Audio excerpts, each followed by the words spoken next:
I feel like I am the most alive when I am standing on a stage and performing in front of people. I was very fortunate to grow up in a household of musicians. My whole family is musically inclined. My mother is a jazz singer, primarily jazz standards, but my dad is a classic rock buff. So I'd say my music has evolved to become a bit of fusion. I think the unique thing about Lindsey and her music is it's poetry set to music.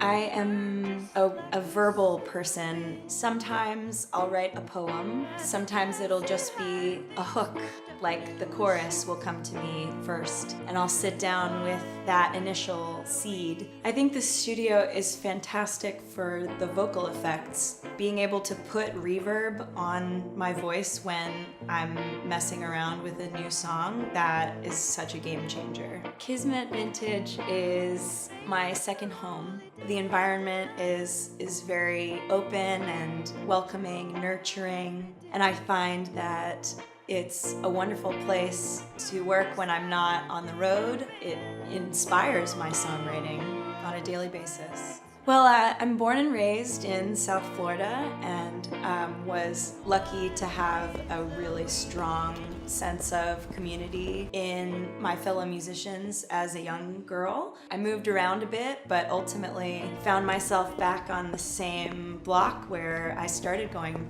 to shows as a teenager. So that environment is just central to who I am. Those are the moments when I feel like I belong. Lindsey is most passionate about being authentic, being self-actualized, and that is not only through her music, but in everything she does. I believe songwriting is my passion. My aim has always been to spread the happiness that I get from music, and that's the goal.